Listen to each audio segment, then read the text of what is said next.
환영합니다. 여러분의 마음 이곳에서 풀고 가세요. 요즘 기초연금 관련해서 정말 많은 이야기들이 들리시죠? 어디서는 기초연금이 사라진다고 하고, 어디서는 폐지된다고 하고, 또 어디서는 앞으로 못 받는다는 말도 들립니다. 뉴스에서는 기초연금이 인상된다고 하는데, 주변 지인들은 자기는 신청했다가 탈락했다고 하고, 또 어떤 분은 아무 문제 없이 잘 받고 계시다고 합니다. 정작 여러분 본인은 뭘 믿어야 할지, 어떤 정보가 맞는 건지 너무 헷갈리셨을 겁니다. 게다가 주민센터에 가서 물어봐도 담당자마다 설명이 조금씩 다르고, 인터넷에서 검색해봐도 정보가 너무 복잡해서 더 혼란스러워지신 분들이 정말 많으실 겁니다. 심지어 똑같은 조건인데 어떤 분은 받고 어떤 분은 못 받는 경우도 있어서 도대체 기준이 뭔지 알 수가 없다는 하소연도 많이 들립니다. 그래서 오늘 이 영상에서는 여러분이 가장 궁금해하시는 질문들, 그리고 반드시 알아야 하는 사실들을 단 한 번에 정리해 드리겠습니다. 기초연금이 정확히 무엇인지, 누가 받을 수 있는지, 왜 어떤 사람은 탈락하는지, 그리고 2026년에는 어떻게 변할 것인지까지 모든 것을 차근차근 설명해 드리겠습니다. 지금부터 집중해서 들어주시면 여러분이 그동안 가지셨던 모든 의문이 해소되실 겁니다. 기초연금에 대해 잘 알고 계시면 댓글에 2를 써주시고, 기초연금에 대해 잘 모르시는 분은 2를 남겨주세요. 제가 참고하여 영상에 반영하도록 하겠습니다. 구독과 좋아요 눌러주세요. 앞으로도 도움이 되는 컨텐츠로 보답하겠습니다. 기초연금만큼 사람들 사이에서 말이 많은 제도도 드뭅니다. 왜 이렇게 헷갈릴까요? 그 이유는 크게 3가지입니다. 첫 번째 이유는 기초연금이 단순한 나이 기준만으로 주는 게 아니기 때문입니다. 만 65세만 되면 누구나 자동으로 받는 것처럼 생각하시는 분들이 많은데, 실제로는 나이와 함께 소득과 재산을 모두 따져서 지급 여부를 결정합니다. 그러니까 같은 나이여도 받는 사람이 있고 못 받는 사람이 있는 겁니다. 이 부분을 모르시고 나는 왜 안 되지라고 의아해하시는 분들이 정말 많습니다. 두 번째 이유는 소득과 재산을 계산하는 방식이 일반인이 생각하는 것과 완전히 다르기 때문입니다. 우리가 보통 생각하는 소득이란 월급이나 연금처럼 실제로 손에 들어오는 돈을 말합니다. 하지만 기초연금에서 말하는 소득은 거기에 더해서 여러분이 가진 재산까지도 일정한 방식으로 계산해서 소득으로 환산합니다. 집이 있으면 그 집값의 일부를 매달 소득으로 번다고 계산하고, 예금이 있으면 그 예금도 매달 소득이 생긴다고 계산합니다. 이게 정말 복잡한 부분인데, 이 계산 방식을 모르면 나는 소득이 없는데 왜 탈락했지라는 의문이 생기게 됩니다. 세 번째 이유는 제도가 계속 바뀌기 때문입니다. 기초연금은 매년 금액도 바뀌고 기준도 조금씩 바뀝니다. 작년에 들었던 이야기가 올해는 안 맞을 수도 있고, 몇 년 전에 탈락했던 분이 지금 다시 신청하면 받을 수도 있습니다.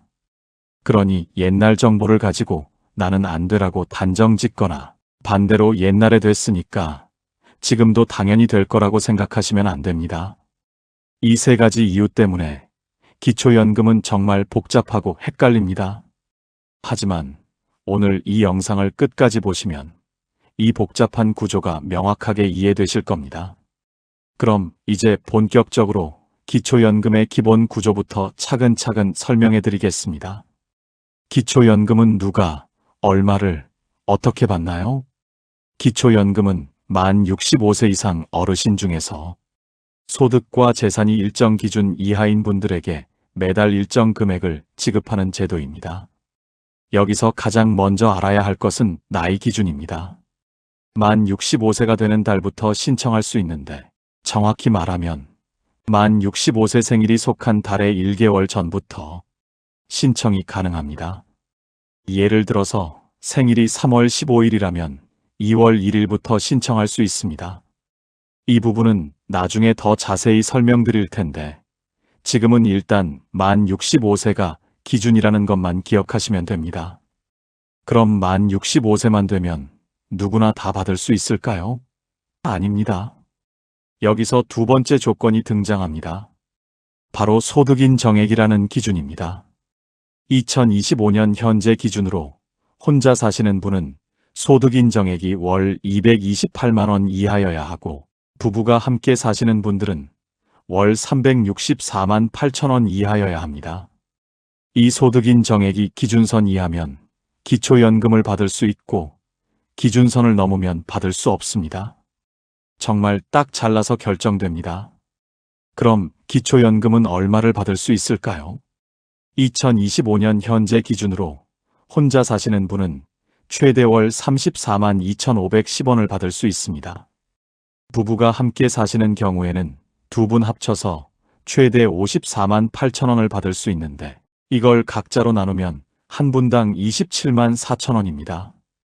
여기서 중요한 점은 부부가 함께 받으면 각자 받는 금액보다 20% 줄어든다는 겁니다. 이걸 부부감액이라고 부릅니다. 왜 부부는 감액을 할까요?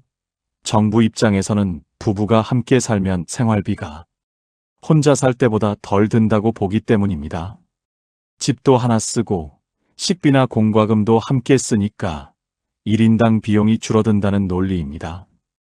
이 부분에 대해서는 형평성 논란이 계속 있어 왔고, 앞으로 개선 논의가 진행될 가능성도 있습니다. 하지만 현재는 이렇게 운영되고 있습니다. 그럼 이 기초연금은 언제 들어올까요? 매달 25일에 여러분 계좌로 입금됩니다. 만약에 25일이 주말이나 공휴일이면 그 전 평일에 들어옵니다. 처음 신청하신 달에는 심사 기간이 있어서 다음 달이나 다다음 달부터 들어올 수 있습니다. 여기서 정말 중요한 점이 하나 있습니다. 기초연금은 신청주의입니다. 무슨 말이냐면 여러분이 직접 신청하지 않으면 절대로 나라에서 알아서 주지 않는다는 겁니다.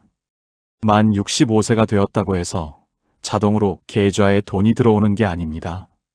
반드시 주민센터나 국민연금공단에 가서 신청을 해야 합니다. 그리고 소급 적용도 안 됩니다. 예를 들어서 만 65세가 된 지 3개월이 지나서 신청하면 그 3개월치는 받을 수 없습니다. 신청한 달부터만 받을 수 있습니다. 그러니까 신청 시기가 정말 중요합니다. 이 부분은 나중에 더 자세히 설명드리겠습니다. 지금까지 기초연금의 기본적인 틀을 설명드렸습니다. 만 65세 이상, 소득인 정액 기준 이하면 받을 수 있고, 금액은 혼자 사시는 분은 최대 34만 2,510원, 부부는 합쳐서 최대 54만 8천 원입니다. 그런데 여기서 가장 핵심적인 개념이 바로 소득인 정액입니다. 이게 도대체 뭐길래 이렇게 복잡하고 왜 사람들이 이걸 가지고 헷갈려 하는 걸까요? 이제부터 그 비밀을 하나하나 풀어보겠습니다. 소득인 정액, 도대체 왜 이렇게 복잡한가요? 기초연금에서 가장 중요하면서도 가장 어려운 개념이 바로 소득인 정액입니다. 이 소득인 정액 때문에 받을 수 있는 분이 탈락하기도 하고 반대로 못 받을 거라고 생각했는데 받게 되기도 합니다. 그럼 소득인 정액이 정확히 무엇일까요? 소득인 정액은 간단하게 말하면 이렇습니다. 월 소득평가액 더하기 재산의 소득환산액입니다.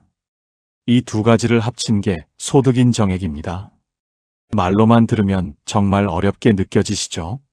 그런데 하나씩 풀어서 설명드리면 생각보다 이해하기 쉽습니다. 먼저 월 소득평가액부터 설명드리겠습니다.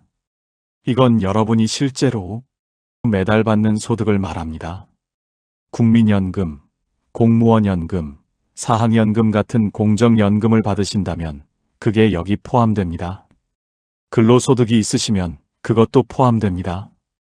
이자소득, 배당소득, 사업소득 이런 것들도 다 포함됩니다. 그런데 여기서 중요한 건 실제로 받는 금액에서 일정 금액을 빼준다는 겁니다. 근로소득이 있을 경우 112만 원을 먼저 빼줍니다. 왜 이렇게 하냐면 나이 들어서 하는 일은 여유자금이 아니라 거의 생계유지 수단이기 때문입니다. 정부는 노년층이 열심히 일했는데 그걸 그대로 소득으로 잡아버리면 기초연금이 깎이거나 탈락할 수 있다는 점을 고려했습니다. 그래서 112만 원까지는 일하셔도 불이익 드리지 않겠습니다 하고 제도적으로 보호해 놓은 겁니다. 그리고 그 이후 나머지 금액도 100% 반영하지 않고 남은 금액의 30%만 소득으로 인정합니다. 결국 어르신들이 일을 하더라도 기초연금을 잃지 않도록 지켜주기 위한 배려입니다. 이제 두 번째인 재산의 소득 환산액을 설명드리겠습니다. 이게 좀 복잡한데 천천히 따라오시면 됩니다. 재산의 소득 환산액은 여러분이 가진 재산을 매달 소득으로 환산한 금액입니다.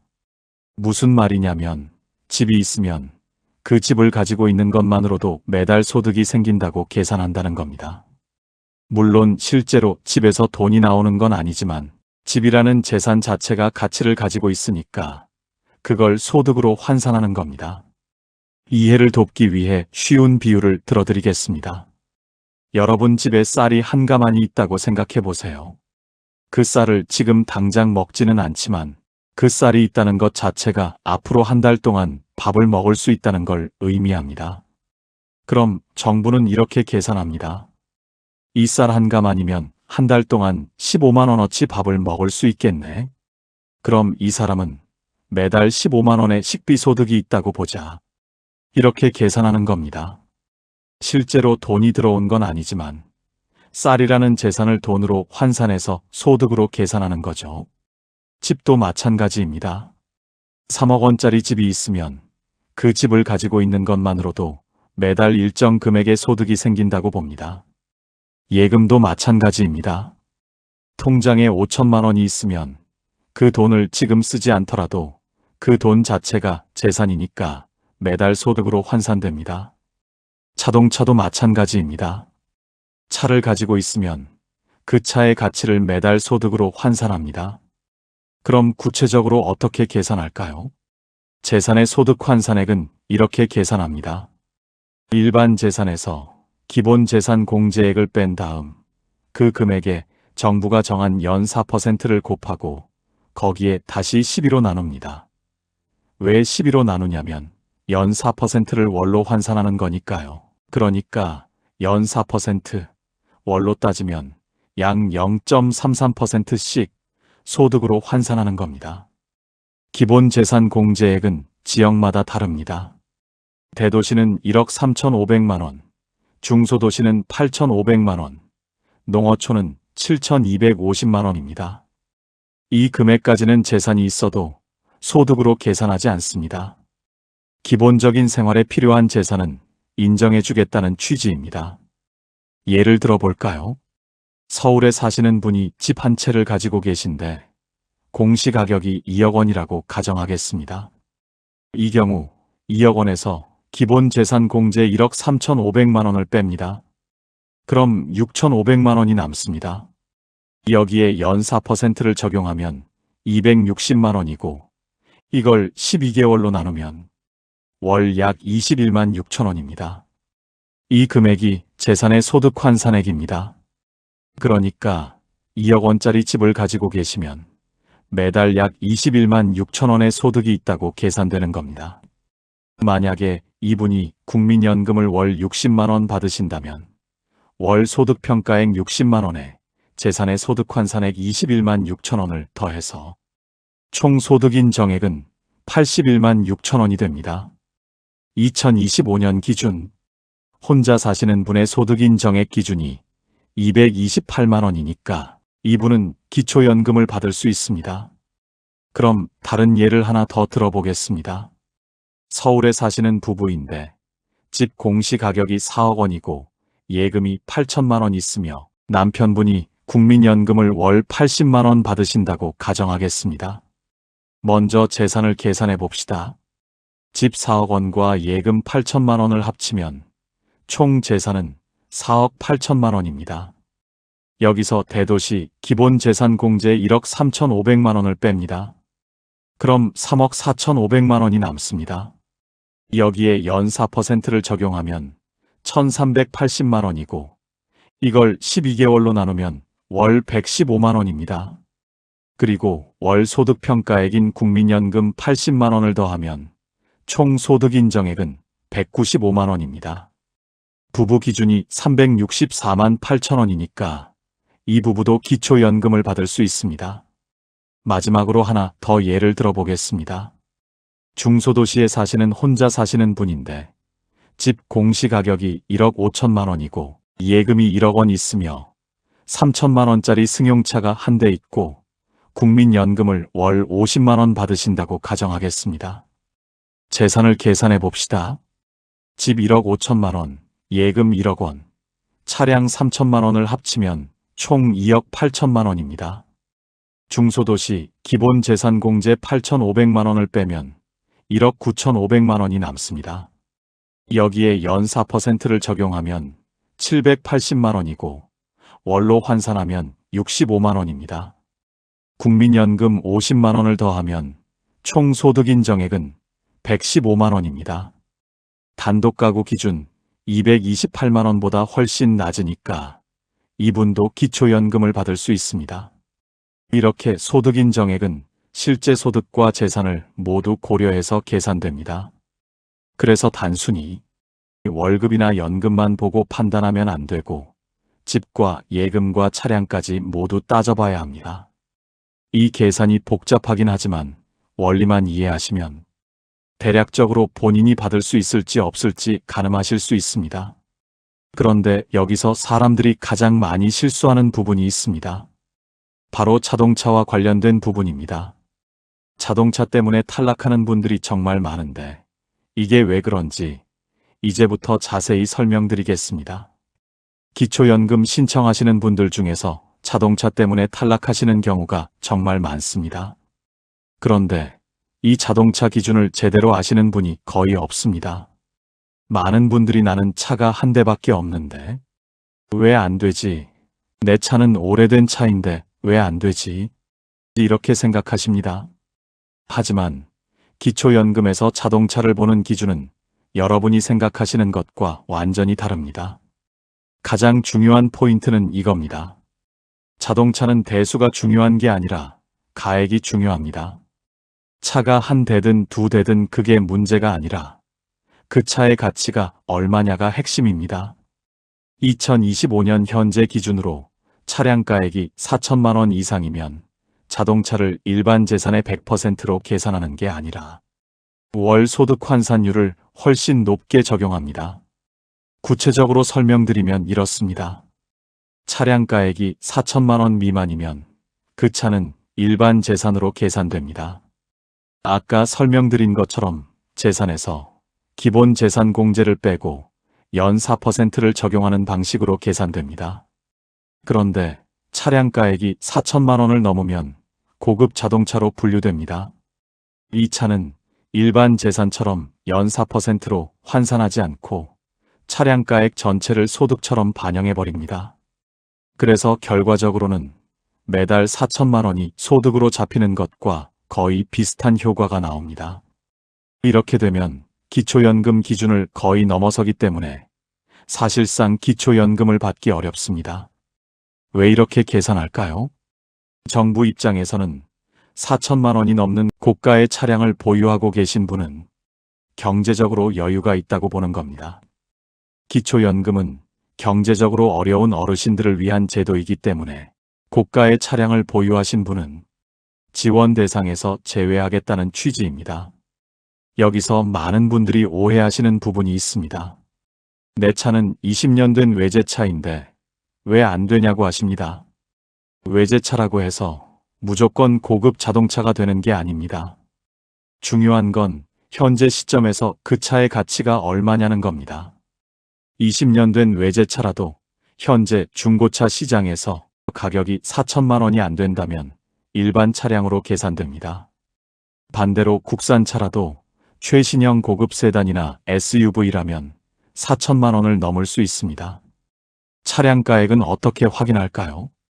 보험개발원에서 산정한 차량 기준가액을 기준으로 합니다. 이건 여러분이 차를 등록할 때 나오는 가격이나 구입 가격과는 다릅니다.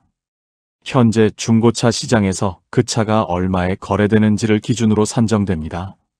신청하실 때 담당 공무원이 이 차량가액을 조회해서 확인합니다. 그럼 생업용 차량은 어떻게 될까요? 택시나 화물차처럼 생업에 사용하는 차량은 예외가 인정됩니다. 차량가액이 4천만 원이 넘더라도 실제로 그 차로 생계를 유지하고 계시다면 일반 재산으로 계산될 수 있습니다. 다만 이 경우에는 생업용이라는 것을 증명해야 합니다. 사업자 등록증이나 택시 운전 경력 같은 서류가 필요합니다. 여기서 핵심을 정리하자면 이렇습니다. 차가 몇 대냐는 중요하지 않습니다. 차량가액이 얼마냐가 중요합니다. 4천만 원이 넘으면 사실상 기초연금을 받기 어렵습니다. 왜냐하면 그 차의 가액 전체가 매달 소득으로 환산되기 때문입니다. 그러니 기초연금을 받으시려면 차량가액을 꼭 확인하시고 만약에 4천만 원 근처라면 미리 차를 바꾸는 것도 고려해 보셔야 합니다. 자동차 다음으로 많이 오해하시는 부분이 있습니다. 바로 집 때문입니다. 집 있으면 기초연금 못 받는다는 말 정말 많이 들으셨죠? 그런데 이게 사실일까요? 이제부터 그 진실을 밝혀드리겠습니다. 집 있으면 기초연금 못 받아라는 말 주변에서 정말 많이 들으셨을 겁니다. 심지어 이 말 때문에 신청조차 안 하시는 분들도 계십니다. 그런데 이건 사실이 아닙니다. 집이 있어도 기초연금을 받을 수 있습니다. 오히려 집 한 채 정도 가지고 계신 분들은 대부분 기초연금을 받으실 수 있습니다. 왜 이런 오해가 생겼을까요? 아마도 옛날에 생활보호 대상자나 기초생활수급자를 선정할 때 재산 기준이 매우 엄격했던 기억 때문인 것 같습니다. 그때는 정말로 집이 있으면 지원을 받기 어려웠습니다. 하지만 기초연금은 그것과는 다른 제도입니다. 기초연금은 평생 성실하게 살아오신 모든 어르신들께 최소한의 생활을 보장해드리기 위한 제도입니다. 그래서 집이 있어도 충분히 받으실 수 있습니다. 구체적으로 설명드리겠습니다. 아까 소득 인정액을 계산할 때 기본 재산 공제라는 게 있다고 말씀드렸습니다. 대도시는 1억 3,500만 원, 중소도시는 8,500만 원까지는 재산이 있어도 소득으로 계산하지 않습니다. 그러니까 서울에 공시가격 1억 원짜리 아파트 한 채를 가지고 계신다면 그 집은 기본 재산 공제 범위 안에 들어가서 재산의 소득 환산액이 0원이 됩니다. 다른 재산이 없고 국민연금 만월 50만 원 받으신다면 소득 인정액은 50만 원밖에 안 됩니다. 당연히 기초연금을 받으실 수 있습니다. 심지어 공시가격 2억 원짜리 집이라도 받을 수 있습니다. 아까 예를 들어드렸던 것처럼 2억 원에서 기본 재산 공제 1억 3,500만 원을 빼면 6,500만 원이고 이걸 연 4%로 환산하면 월 21만 6천 원입니다. 국민연금을 월 100만 원 받으신다고 해도 소득 인정액은 121만 6천 원입니다. 단독가구 기준 228만 원보다 훨씬 낮으니까 충분히 받으실 수 있습니다.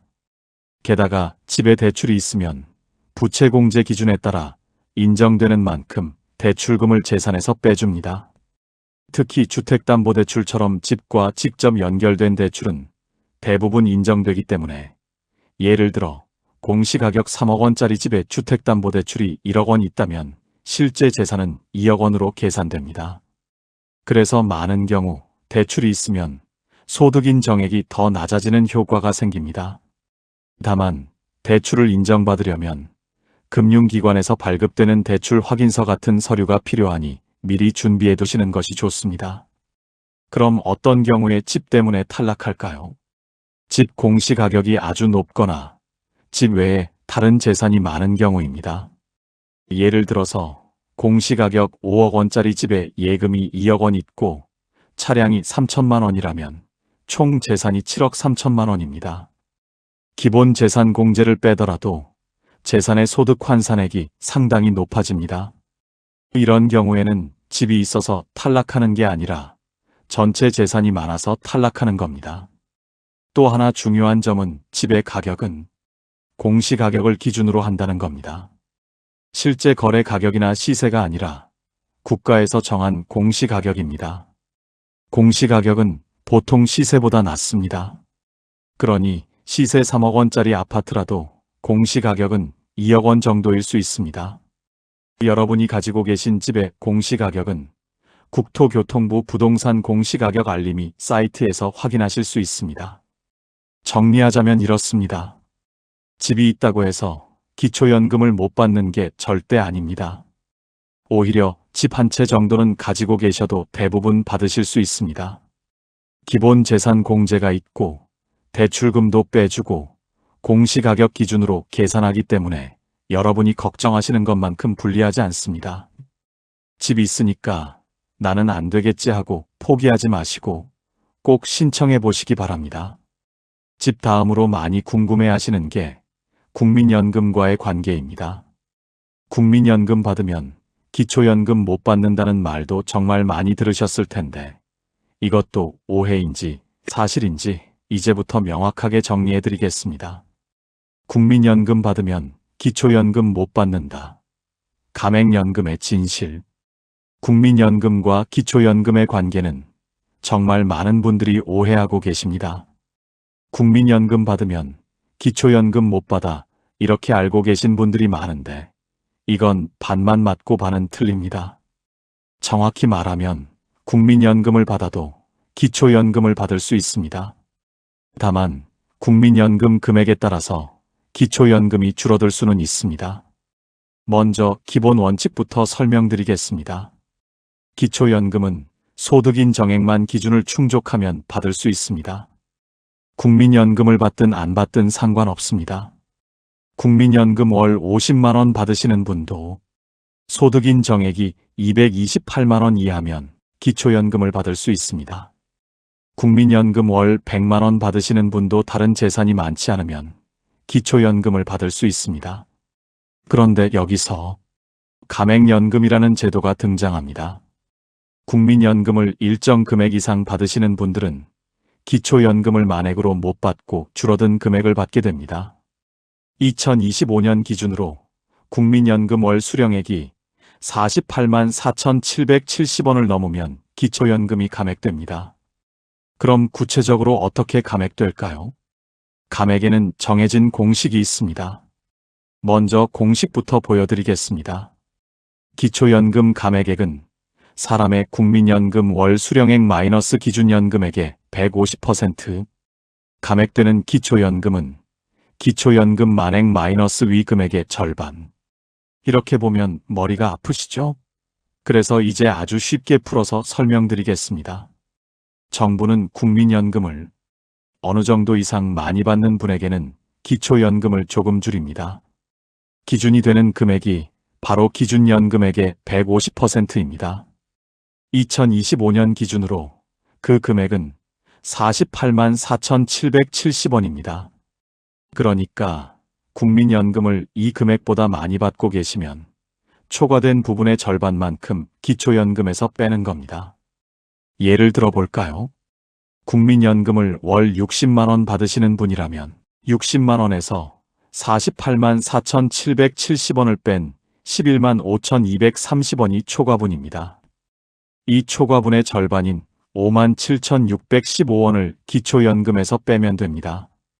기초연금 만액이 34만 2,510원이니까 34만 2,510원에서 5만 7,615원을 빼면 최종적으로 28만 4,895원을 받게 됩니다.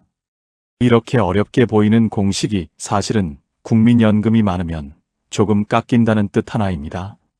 만약에 국민연금을 월 100만 원 받으신다면 어떻게 될까요?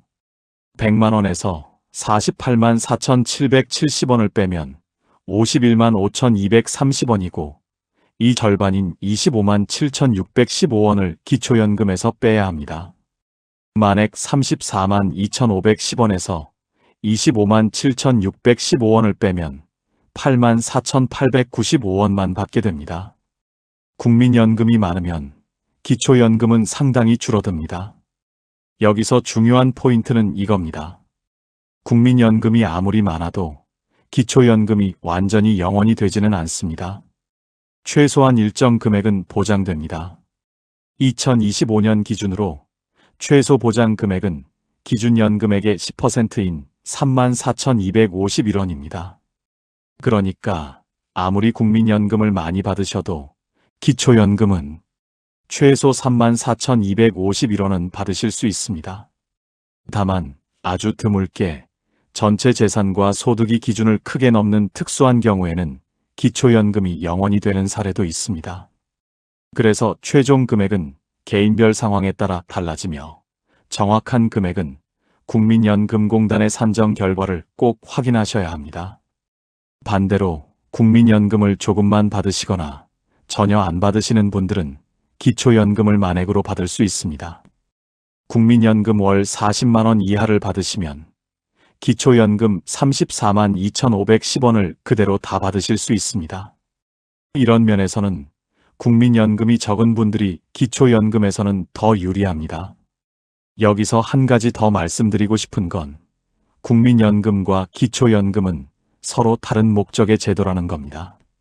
국민연금은 여러분이 젊었을 때 보험료를 내고 노후에 받는 일종의 보험입니다. 기초연금은 소득과 재산이 적은 어르신들께 국가가 지원하는 복지제도입니다. 그러니 국민연금을 많이 받으신다고 해서 기초연금에서 완전히 배제되는 게 아니라 다만 좀 줄어들 뿐입니다. 정리하자면 국민연금을 받는다고 해서 기초연금을 못 받는 게 아닙니다. 받을 수 있는데 다만 금액이 줄어들 수 있다는 겁니다. 국민연금이 월 48만 4,770원 이하면 기초연금을 만액으로 받고 그 이상이면 일부 감액되지만 그래도 받을 수는 있습니다. 이 점 꼭 기억하시기 바랍니다. 지금까지 기초연금의 기본 구조와 계산 방법, 그리고 흔한 오해들을 설명드렸습니다. 이제 실제로 사람들이 왜 탈락하는지, 어떤 경우에 탈락하는지 구체적인 사례를 통해서 알아보겠습니다. 기초연금을 신청했다가 탈락하시는 분들이 의외로 많습니다. 그런데 탈락하시는 분들 대부분은 정말 몰라서 탈락하십니다. 조금만 더 알았더라면, 조금만 더 준비했더라면 받을 수 있었는데 놓치는 경우가 정말 많습니다. 이제부터 실제로 자주 발생하는 탈락 사례들을 하나씩 살펴보겠습니다. 첫 번째로 많은 사례는 보험 관련입니다. 많은 분들이 젊었을 때 가입한 보험이 만기가 되면서 목돈을 받으십니다. 그런데 이 돈이 통장에 들어오는 순간 재산이 급격히 늘어납니다. 예를 들어서 평소에는 예금이 3천만 원 정도였는데 보험 만기로 5천만 원이 들어오면 갑자기 예금이 8천만 원이 됩니다. 기초연금 심사는 신청한 시점의 재산을 기준으로 하니까 이 8천만 원이 모두 재산으로 잡힙니다. 그래서 소득인 정액이 기준을 초과해서 탈락하는 겁니다. 이런 경우 어떻게 해야 할까요? 보험 만기가 곧 돌아온다는 걸 아신다면 만기 전에 미리 기초연금을 신청하시는 게 좋습니다. 또는 만기 돈을 받으신 후에 그 돈의 일부를 주택대출 상환이나 필요한 곳에 먼저 쓰신 다음에 신청하시는 것도 방법입니다. 재산을 줄이는 게 꼭 나쁜 게 아니라 실제로 필요한 곳에 쓰시는 거라면 오히려 합리적인 선택입니다. 두 번째로 많은 사례는 예금 잔액을 잘못 신고하는 경우입니다. 어떤 분들은 평소에 쓰는 주거래 통장만 생각하시고 다른 통장을 깜빡하십니다. 옛날에 만들어 놓고 안 쓰던 통장, 자녀 이름으로 되어 있지만 실제로는 본인 돈인 통장, 증권계좌에 있는 돈, 이런 것들을 모두 합산해야 하는데 일부만 신고하시는 겁니다.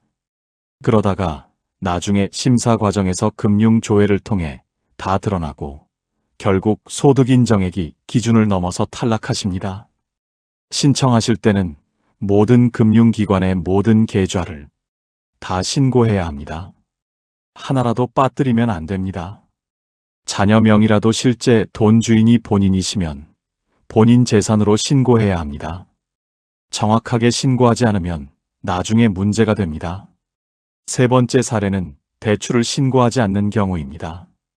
아까 말씀드렸듯이 대출금은 재산에서 빼줍니다. 그런데 이걸 모르시고 대출을 신고하지 않으시는 분들이 있습니다. 집 담보대출이 1억 원 있는데 이걸 신고 안 하시면 그만큼 재산이 많은 것으로 계산되어 불리해집니다. 대출이 있으시면 반드시 금융기관의 대출 잔액 증명서를 떼서 제출하셔야 합니다. 네 번째 사례는 차량가액을 잘못 아시는 경우입니다. 자기 차가 오래되었으니까 가치가 별로 없을 거라고 생각하시는데 보험개발원 기준으로는 생각보다 높게 평가되는 경우가 있습니다. 특히 SUV나 대형 승용차는 오래되어도 차량가액이 높습니다. 신청하시기 전에 보험개발원 차량가액을 미리 확인해 보시는 게 좋습니다. 만약에 3,500만 원에서 4,500만 원 사이라면 정말 조심하셔야 합니다. 4천만 원을 넘으면 고급 자동차로 분류되어 사실상 기초연금을 받기 어렵습니다. 다섯 번째 사례는 배우자 소득을 따로 계산하는 오해입니다. 부부가 함께 사시는 경우 두 분의 소득과 재산을 모두 합쳐서 계산합니다. 남편 명의 집이라도 부부 재산으로 계산되고 아내 명의 예금이라도 부부 재산으로 계산됩니다. 그런데 어떤 분들은 내 명의는 아무것도 없으니까 나는 받을 수 있을 거야 라고 생각하십니다. 하지만 배우자와 함께 사시면 배우자 재산도 모두 합산됩니다. 법적으로 이혼하지 않으신 한 실제로 따로 살고 계셔도 주민등록상 같은 세대면 부부로 봅니다. 단 실제로 별거 중이거나 따로 거주 중이라면 확인이 필요하므로 주민센터 상담을 추천드립니다. 여섯 번째 사례는 심사 시점의 재산 변동입니다. 기초연금 신청하고 나서 심사 기간 동안 재산이 변동되는 경우가 있습니다. 예를 들어서 신청할 때는 예금이 5천만 원이었는데 심사하는 달에 친척한테 돈을 빌려주거나 자녀에게 돈을 주면서 예금이 3천만 원으로 줄었다면 심사 시점에 3천만 원을 기준으로 할까요? 신청 시점에 5천만 원을 기준으로 할까요? 정답은 심사하는 달 말일 기준입니다. 그러니까 신청하고 나서도 결정이 나올 때까지는 재산을 함부로 움직이지 않으시는 게 좋습니다. 일곱 번째 사례는 주소 이전 후 재심사를 놓치는 경우입니다. 기초연금을 받다가 다른 지역으로 이사를 가시면 새로운 지역에서 다시 신청하셔야 합니다. 주소지가 바뀌면 담당 주민센터도 바뀌고 때로는 기본 재산 공제 금액도 달라집니다.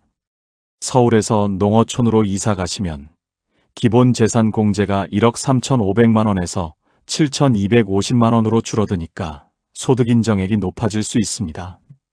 이사 가신 후 새로운 주민센터에 꼭 신고하셔야 계속 받으실 수 있습니다. 이런 사례들을 보시면 아시겠지만 대부분 몰라서 실수하시는 겁니다. 일부러 잘못하시는 게 아니라 정말 몰라서 놓치시는 겁니다. 그러니 신청하실 때 꼼꼼하게 준비하시고 모르는 부분은 주민센터 담당자에게 여쭤보시면서 진행하시기 바랍니다. 특히 재산 신고는 정확하게 하셔야 합니다. 나중에 잘못된 게 밝혀지면 오히려 불이익을 받을 수 있으니 처음부터 정확하게 신고하시는 게 중요합니다. 탈락 사례 못지않게 중요한 게 신청 과정에서의 실수입니다. 받을 수 있는 분인데 신청 시기를 놓치거나 서류를 잘못 준비해서 손해보시는 경우가 정말 많습니다. 이제부터 그런 위험한 실수들을 알아보겠습니다. 기초연금에서 가장 안타까운 경우는 받을 수 있는 분이 신청을 늦게 해서 몇십만 원, 심지어 몇백만 원을 손해보는 경우입니다.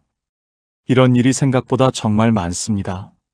왜냐하면 기초연금은 신청주의이고 소급 적용이 안 되기 때문입니다. 신청주의가 뭐냐면 여러분이 직접 신청하지 않으면 국가에서 절대로 먼저 알아서 주지 않는다는 겁니다. 만 65세가 되었다고 해서 자동으로 계좌에 돈이 들어오지 않습니다. 주민센터에서 안내 문자가 오긴 하지만 그것도 주민등록 정보가 정확해야 받을 수 있습니다. 주소를 제대로 등록 안 하셨거나 핸드폰 번호가 등록 안 되어 있으면 안내조차 못 받으실 수 있습니다. 소급 적용이 안 된다는 건 더 중요합니다. 예를 들어서 만 65세 생일이 1월 15일인데 신청을 3월에 하셨다면 1월과 2월 2달치는 받을 수 없습니다. 3월부터만 받을 수 있습니다. 2달이면 약 68만 5천 원입니다. 이 돈을 그냥 날리는 겁니다. 6개월 늦게 신청하시면 약 205만 원을 손해보십니다. 1년 늦게 신청하시면 약 411만 원을 못 받으시는 겁니다. 그래서 신청 시기가 정말 중요합니다. 기초연금은 만 65세 생일이 속한 달에 1개월 전부터 신청할 수 있습니다. 생일이 3월 15일이면 2월 1일부터 신청 가능합니다. 그리고 그 달에 신청하시면 생일 달인 3월부터 받으실 수 있습니다. 하루라도 빨리 신청하시는 게 유리합니다. 많은 분들이 생일 지나고 신청해야지 하시는데 그러시면 안 됩니다. 생일 한 달 전부터 신청하실 수 있으니 미리미리 준비하셔서 생일 달 전에 신청하시기 바랍니다. 신청하고 나서 심사하는데도 시간이 걸립니다. 보통 한 달 정도 걸리는데 서류가 부족하거나 확인할 게 많으면 더 오래 걸릴 수 있습니다. 서류 준비도 중요합니다. 기본적으로 필요한 서류는 신분증, 통장 사본, 배우자 신분증입니다. 여기에 추가로 필요한 서류들이 있을 수 있습니다. 대출이 있으면 대출 잔액 증명서, 임차 보증금이 있으면 임대차 계약서, 장애가 있으면 장애인 등록증, 이런 것들입니다. 주민센터에 가시기 전에 전화로 미리 어떤 서류가 필요한지 물어보시고 준비해 가시면 시간을 절약하실 수 있습니다. 서류가 미비하면 어떻게 될까요? 일단 신청은 받아주지만 보완 요청이 나갑니다. 그럼 다시 서류를 준비해서 제출해야 합니다. 이 과정에서 시간이 지체되고 심지어 보완 기한을 놓치시면 신청이 반려될 수도 있습니다. 그러니 처음부터 서류를 제대로 준비하시는 게 중요합니다. 주소지 문제도 조심하셔야 합니다. 기초연금은 주민등록상 주소지 관할 주민센터에서 신청하셔야 합니다. 실제로 사시는 곳과 주민등록 주소지가 다르시면 반드시 주민등록 주소지 관할 주민센터에 가셔야 합니다. 물론 요즘은 온라인이나 방문 신청 모두 가능하지만 주소지 관할이 맞아야 합니다. 또 하나 주의하실 점은 배우자와 함께 신청하시는 경우입니다. 부부가 함께 기초연금을 받으시려면 두 분 모두 만 65세 이상이셔야 하고 두 분 모두 각각 신청하셔야 합니다. 한 분만 신청하시면 한 분만 받으십니다. 그리고 부부가 함께 받으시면 부부감액이 적용된다는 것 잊지 마시기 바랍니다. 신청 방법은 여러 가지입니다.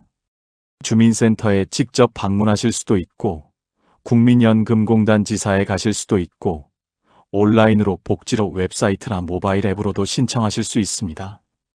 처음 신청하시는 분들은 직접 방문하시는 게 좋습니다.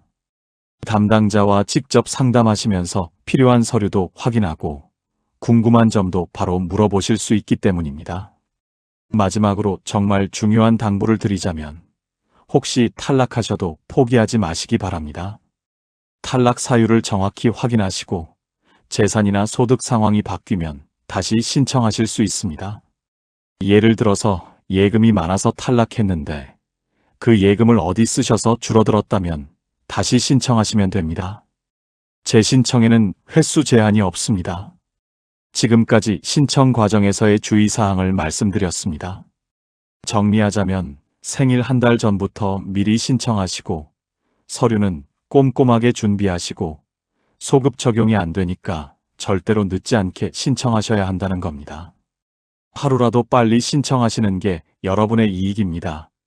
이제 기초연금과 관련해서 또 하나 중요한 주제를 다뤄보겠습니다. 바로 생계급여와의 관계입니다. 이 부분은 정말 복잡하고 논란도 많은 부분인데 차근차근 설명드리겠습니다. 기초연금을 받으시는 분들 중에 일부는 생계급여도 함께 받으십니다. 생계급여는 기초생활보장제도의 하나로 소득이 정말 적은 분들에게 최소한의 생계비를 지원하는 제도입니다. 그런데 여기서 문제가 생깁니다. 기초연금을 받으면 생계급여가 깎입니다. 어떻게 깎이는지 설명드리겠습니다. 생계급여는 기준 중위소득의 32%에서 여러분의 소득을 뺀 만큼 지급합니다. 예를 들어서 2025년 기준 1인 가구 생계급여 선정 기준액이 71만 3,102원이고 여러분의 소득이 30만 원이라면 생계급여로 41만 3,102원을 받으십니다. 그런데 여기서 소득에 기초연금도 포함됩니다. 만약에 기초연금을 34만 2,510원 받으시면 이 금액이 소득으로 잡힙니다.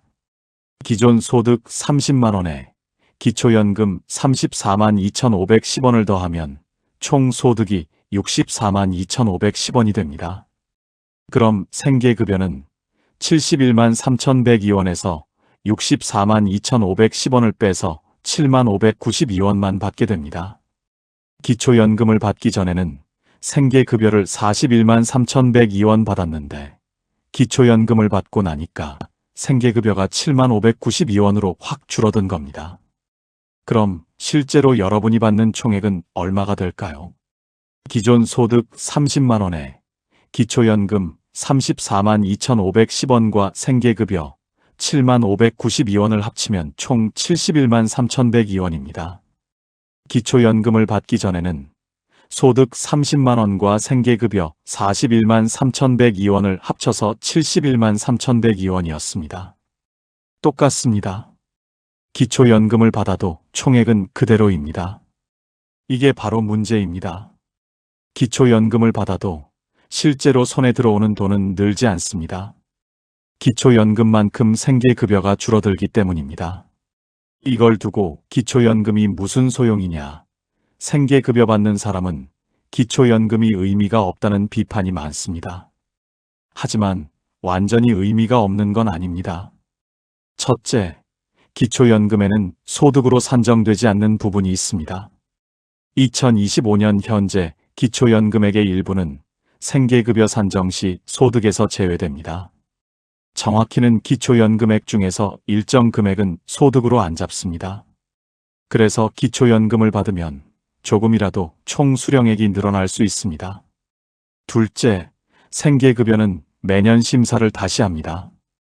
혹시라도 내년에 소득이나 재산이 조금 늘어서 생계급여에서 탈락하시더라도 기초연금은 계속 받으실 수 있습니다. 그러니 기초연금을 미리 신청해 두시는 게 안전합니다. 셋째, 기초연금은 건강보험료에도 영향을 줄 수 있습니다. 이 부분은 많은 분들이 걱정하시는데 결론만 먼저 말씀드리면 기초연금을 받는다고 건강보험료가 갑자기 오르지는 않습니다. 건강보험료는 재산과 근로소득이 더 큰 비중을 차지하고 기초연금은 여기서 소득으로 거의 반영되지 않습니다. 그래서 지역가입자이신 분들도 보험료 변화가 크지 않고 직장가입자나 피부양자이신 분들은 영향이 거의 없습니다. 어떤 분들은 기초연금을 받으면서 오히려 전체 소득 구조가 바뀌어 보험료가 내려가는 경우도 있습니다. 다만 개인마다 재산 규모나 소득 구조가 다르기 때문에 정확한 보험료는 국민건강보험공단에서 산정해주는 금액을 확인하시는 것이 가장 안전합니다. 그럼 앞으로 이 문제가 개선될 가능성은 있을까요? 네, 논의는 계속되고 있습니다. 2026년 이후 생계급여 산정 시 기초연금을 소득에서 제외하거나 일부만 포함하는 방안이 검토되고 있습니다. 하지만 아직 확정된 건 아무것도 없습니다. 정부 예산과 복지 전체 체계를 고려해야 하기 때문에 쉽게 결정되지 않습니다. 현재로서는 생계급여를 받으시는 분들도 기초연금을 꼭 신청하시기 바랍니다. 비록 생계급여가 줄어들지만 그래도 기초연금을 받아두시는 게 여러 면에서 유리합니다. 그리고 앞으로 제도가 개선될 가능성도 있으니 미리 받아두시는 게 좋습니다. 생계급여와의 관계 외에도 기초연금을 둘러싼 여러 변화 논의들이 있습니다. 앞으로 기초연금이 어떻게 바뀔지 여러분이 꼭 알아야 할 전망들을 이제부터 말씀드리겠습니다. 기초연금 제도는 계속 변화하고 있습니다. 매년 금액도 오르고 제도도 조금씩 바뀝니다. 그럼 앞으로 어떻게 바뀔까요? 2026년과 2027년에는 어떤 변화가 있을까요? 지금부터 현재 논의되고 있는 내용들을 정리해 드리겠습니다. 다만 강조드리고 싶은 건 아직 확정된 내용은 없다는 겁니다. 논의 중인 내용이고 가능성일 뿐이니 확정된 사실로 받아들이시면 안 됩니다. 첫 번째 논의는 기초연금 금액 인상입니다. 현재 최대 34만 2,510원인 기초연금을 40만 원까지 올리자는 논의가 있습니다. 이건 대통령 공약 사항이기도 했고 여러 정치권에서 계속 주장하고 있습니다. 40만 원으로 인상되면 단독 가구 기준으로 월 5만 7천 원 정도 더 받으시게 됩니다. 연간으로 따지면 약 69만 원 더 받으시는 겁니다. 그런데 여기서 중요한 건 모든 분이 40만 원을 받는 게 아닐 수 있다는 겁니다. 현재 논의 중인 방안은 소득 하위 일정 비율에게만 40만 원을 지급하고 나머지는 현행 금액을 유지하거나 조금만 올리는 방식입니다. 예를 들어서 소득 하위 40%나 50%만 40만 원을 받고 나머지는 35만 원 정도를 받는 식입니다.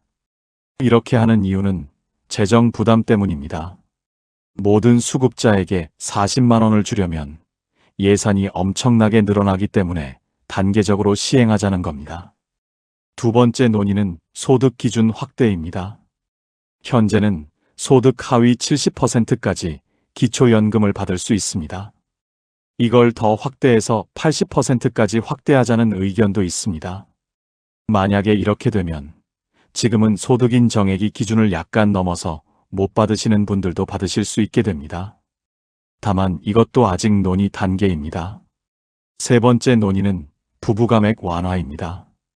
현재 부부는 각자 받는 금액의 20%를 감액받습니다. 이걸 10%로 줄이거나 아예 없애자는 논의가 있습니다. 부부 감액이 불합리하다는 비판이 계속 있어 왔고 실제로 형평성 문제가 있습니다. 만약에 부부 감액이 완화되면 부부가 함께 받으시는 분들은 각자 더 많이 받으실 수 있습니다. 네 번째는 생계급여와의 연계 개선입니다.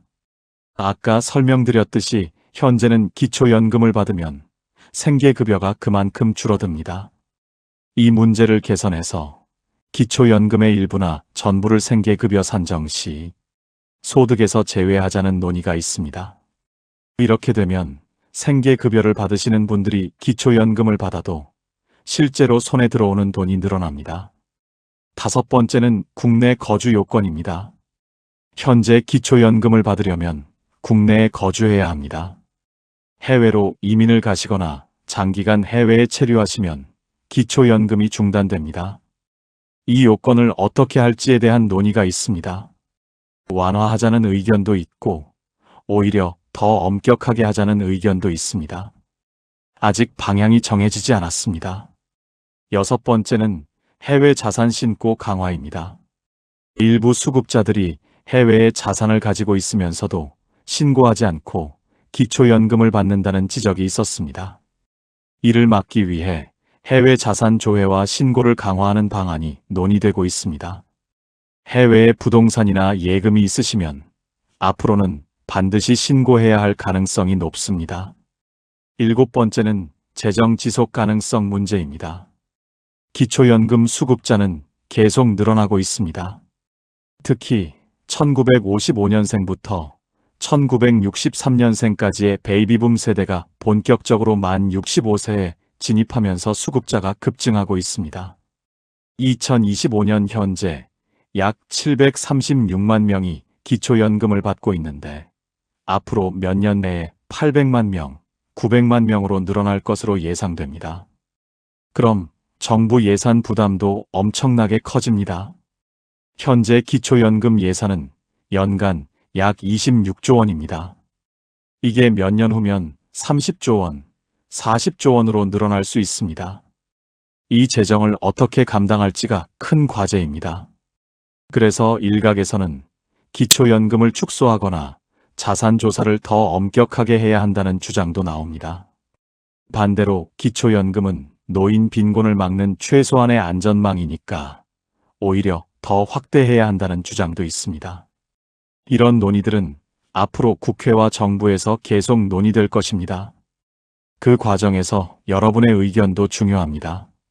국민청원이나 국회 입법청원을 통해서 의견을 내실 수도 있고 지역 국회의원에게 건의하실 수도 있습니다.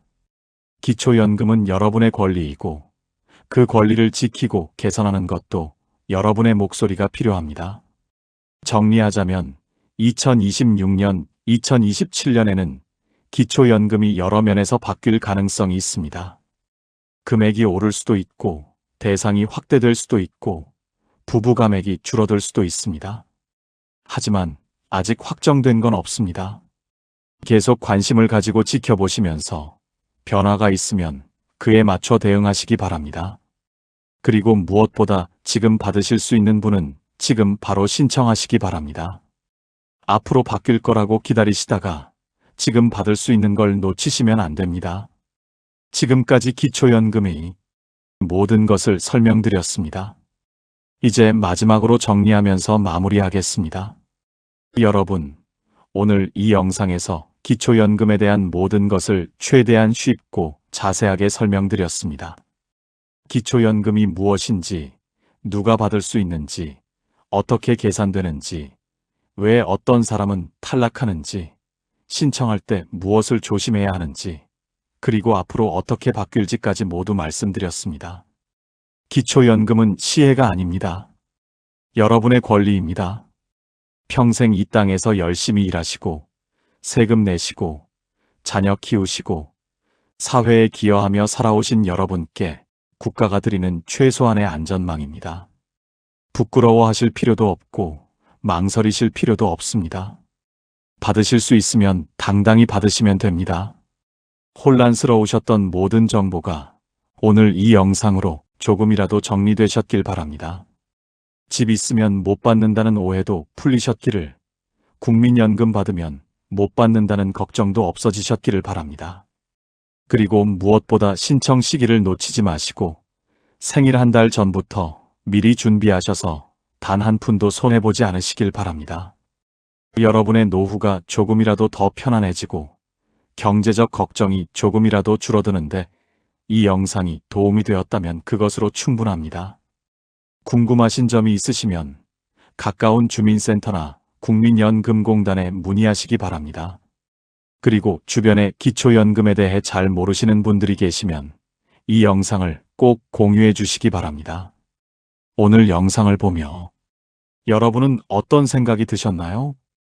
여러분들이 생각하는 기초연금의 방향을 댓글로 나눠주세요. 여러분의 이야기가 누군가에게 큰 위로와 깨달음이 될 것입니다. 오늘도 끝까지 시청해주신 여러분께 깊은 감사를 드립니다. 오늘 영상이 도움이 되셨다면 소중한 분들께 공유해 주시고 구독과 좋아요로 저를 응원해 주세요. 여러분과의 소중한 연결이 저에게 큰 힘이 됩니다. 오늘도 행복한 하루 되세요. 이상으로 마음 풀고 가세요 였습니다.